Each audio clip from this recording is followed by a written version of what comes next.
Welcome to Try a Maths Problem Today. I recommend you pause the video and try it yourself before continuing on and watching my solution. The question we're asked to solve has an absolute value in it, and they become a little complicated. Nothing too bad. We can solve it just using numbers, but I always like to draw a picture when I can. It's the teacher in me. So instead of drawing this, I'm going to first of all draw 5 plus 3m. Or more exactly, y equals 5 plus 3m.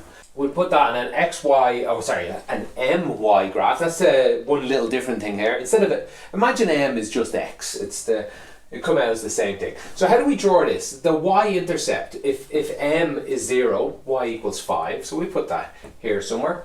And the slope is what multiplying the x, or in this case the m, is 3. So it goes up, let's put this in as a dotted line. Goes up like this, and it would usually go down here. This line would.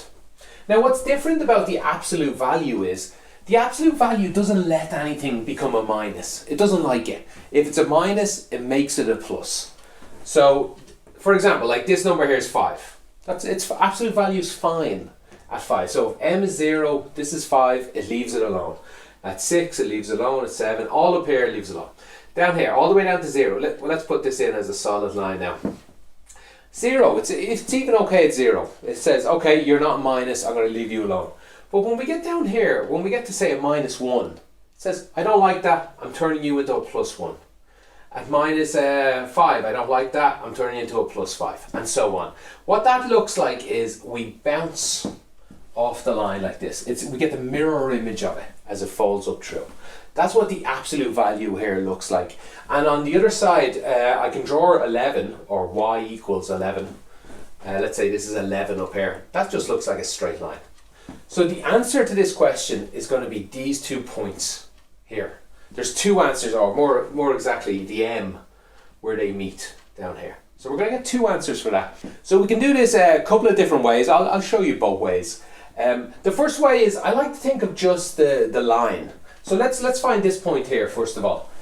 Let's imagine this line, which was here, and this line 11, which was here.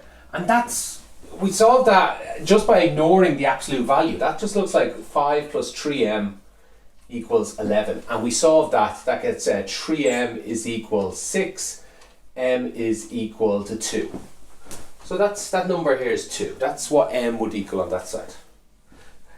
Quite similar on the other side. Let's imagine what this line is here. Now remember, if I continue this on down this way, it would hit here at minus 5, because it's the opposite of this one. This would hit a plus 5. The slope of this slope was 3. This slope would be minus 3. So this line here would actually just look like minus 5, the y-intercept, minus 3, the slope, times m. And when does that hit 11? Well, that hits 11 when we solve this equation. So if we just solve that, we get minus 3m is equal to 16.